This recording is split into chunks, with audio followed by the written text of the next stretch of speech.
Como medir o sucesso de uma pregação? Como medir o sucesso de um trabalho? Como medir o impacto de uma mensagem?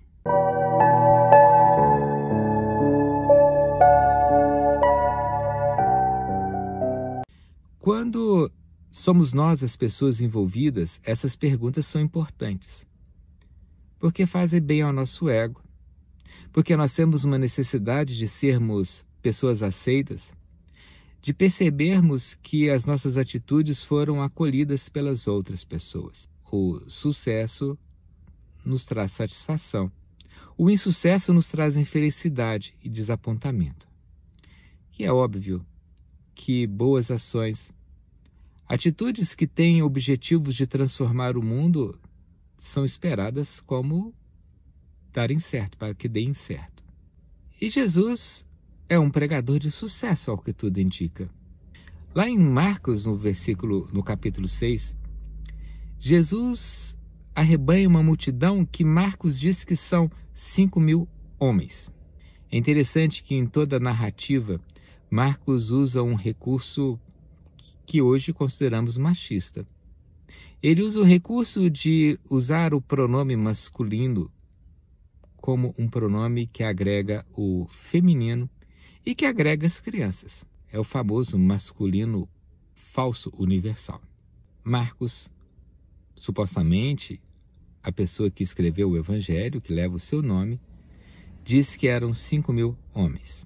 Mas outros evangelhos, o de Mateus, coloca que havia também mulheres e crianças. Então nós podemos fazer a seguinte conta. Supondo que cada pessoa masculina era acompanhada por outra feminina, nós temos 10.000 pessoas. E supondo que um percentual era acompanhado por crianças, e vamos supor que fosse uma criança por casal, e que nem todos os casais teriam, talvez nós tivéssemos aí uma multidão de 13.000 pessoas. 13.000 pessoas alimentadas por 5 pães e 2 peixes. Imagine, Jesus falando há 2.000 anos atrás, sem microfone, a uma multidão de 13.000 pessoas que o procuraram de forma ardente, apaixonada, como se fosse o último recurso que elas tinham.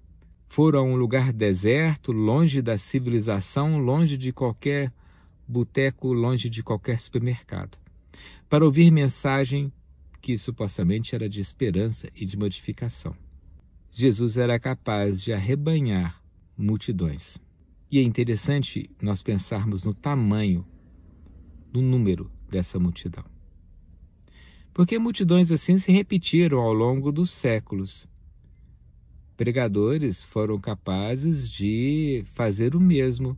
Pregar para multidões, talvez de tamanho um pouco menor, mas igualmente significativas, sem microfone. Na época em que meios de comunicação não existiam.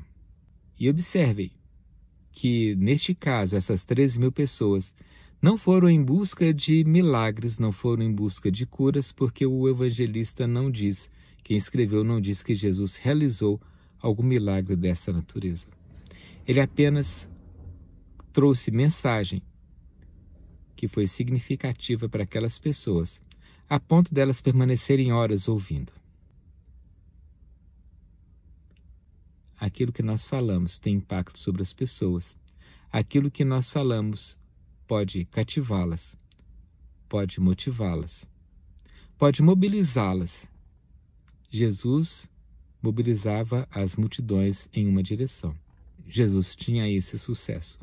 E a direção era o reino de justiça para todas as pessoas. É assim que nós nos comportamos? É essa a mensagem que a gente quer levar às pessoas? Somos capazes de cativar os ouvidos e as mentes das pessoas com um discurso que as torna pessoas melhores, preocupadas com o bem-estar umas das outras, levando em consideração as necessidades das outras antes das próprias necessidades, no não acúmulo de riquezas, na inexistência de pessoas em situação de vulnerabilidade inaceitável e que pode ser modificada. Essa era a mensagem que Jesus pregava. se você não pensa assim, eu convido que você mande uma mensagem e explique por que você acha que a mensagem de Jesus era diferente.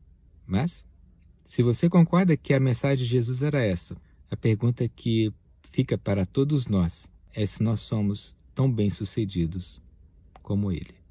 Que Deus nos abençoe.